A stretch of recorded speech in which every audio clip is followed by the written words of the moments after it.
Imagine a landscape completely stripped of all its comforting illusions, a place where the very architecture of the human mind is just laid bare. Today, we're diving into a distinctly different realm for this explainer.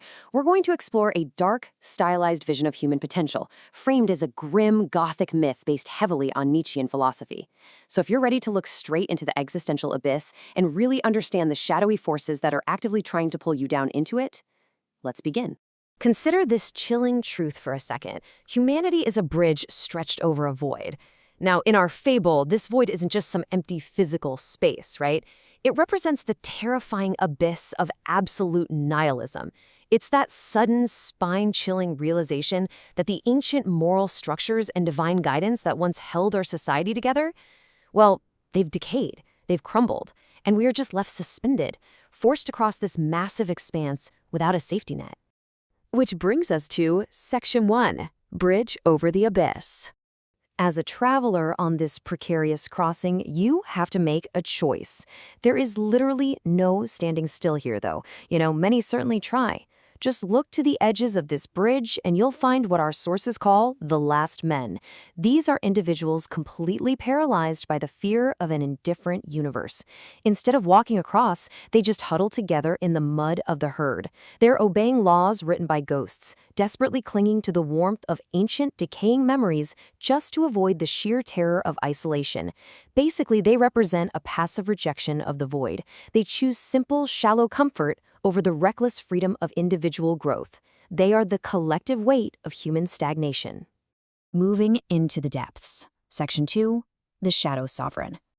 Far below the muddy shores of those last men, there lies a subterranean inverted metropolis, the Uncanny Valley. And here, we meet Das Dämonische, the daemon of cynical knowledge. Unlike the herd, the daemon doesn't just cower from the abyss. No, he actually embraces a deliberate Untergang, which translates to a downward going into profound intellectual despair. As the shadow sovereign of this valley, he's a predatory tyrant who actively seeks to entomb the potential of others. He doesn't just want you to stand still, he wants to drag you all the way down with him. This really highlights the core difference between our two archetypes of failure. See, the last man's failure is born out of simple cowardice. It's a passive desire just to survive. But the daemon's failure, that is a calculated Faustian despair. He is an active, cynical tyrant ruling over the depths. It's the difference between, failing to leave the shore and actively dragging others into the abyss to drown right alongside you. So how exactly does the daemon rule this subterranean realm?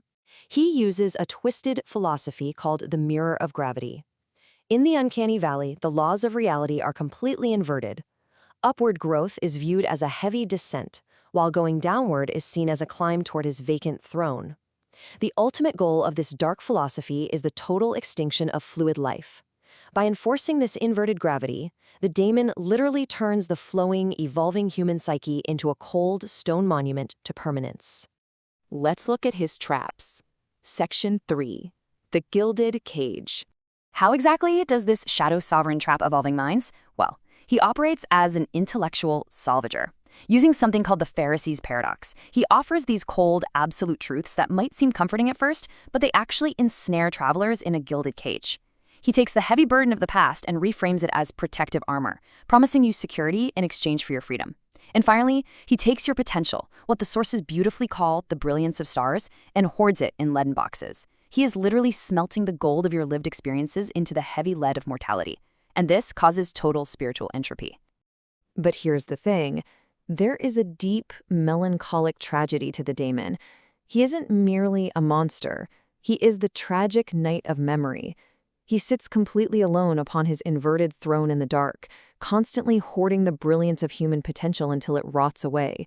His cynical intellect has trapped him in a prison of his own making, leaving him a sovereign over absolutely nothing but shadows and stagnation. The daemon uses that Pharisees' paradox to enforce a heavy, cold stasis. But this directly conflicts with the spirit of becoming, which operates on the logic of the crucible. Now, what is that? The logic of the crucible is the transformative, fluid fire of suffering and change. It is the very fire the daemon fiercely denies his prisoners. Why? Because he knows that if you embrace the crucible, his icy static control over you will just melt away. This brings us to the breaking point. Section 4, the Violet Verdict. Carrying the massive weight of the death of God, existing without any divine guidance, inevitably leads to a shattering climax. Because the daemon has to be his own judge in this completely empty universe, he carries an unbearable crimson burden. First, in his absolute despair, he murders his own internal gods of reason and will. And this brings down the crushing strike of the violet gavel, the ultimate, devastating weight of self-judgment. Under this agonizing pressure, his psyche just shatters completely, mutating him into a feral man-beast. In this terminal state, the daemon becomes the Crimson Sentinel. He is now a pure creature of Faustian despair and raw, feral survival. Completely stripped of reason, he stalks the refractions of potential in others, obsessed with dragging any evolving soul right back into the stagnant mud with him.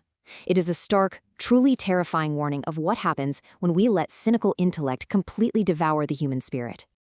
But there is a way out. Section 5. Architect of the Dawn. Because, you see, this fable is not just about the traps of the void. It's about the fiery escape. To shatter that gilded cage and escape the uncanny valley, the seeker cannot rely on static logic. Instead, you have to perform a radical, fluid act known as the grave dance of joyful affirmation. You literally have to dance upon the graves of decaying morals and cynical despair. This grave dance is exactly how you reclaim your internal light. It is the ultimate rejection of the daemon's leaden philosophy of resentment. So, what does it actually mean to walk this path toward the Overman or the Übermensch? It requires 3 core tenets. First, relentless self-overcoming, a constant, stubborn refusal to succumb to the herd's stagnation. Second, the will to power, which, by the way, isn't about dominating others at all. It's about imposing your own order and purpose upon existential chaos. And finally, a radical affirmation of life.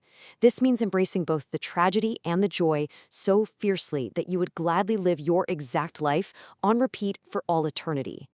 The Overman realizes that the universe's indifference isn't a curse. It's actually a blank canvas for true freedom. The true sovereign does not sit around waiting for a returning sun. They don't look outside themselves for meaning, or wait for some deity to light the way. To escape the abyss, you must, and I quote, burn with an internal fire that provides its own definition to the universe. You literally have to become the source of your own light. Which brings us to the ultimate question, staring right back at you from the abyss. The bridge is there. The void is very real. So what's it going to be? Will you huddle with the last men in the stagnant mud, paralyzed by fear? Will you let the cynical daemon of the uncanny valley turn your brilliant potential into heavy, useless lead? Or will you ignite your internal fire, step out onto the bridge, and become the architect of your own dawn? The choice, as always, is entirely yours. Thanks for joining me for this explainer, and I'll see you next time.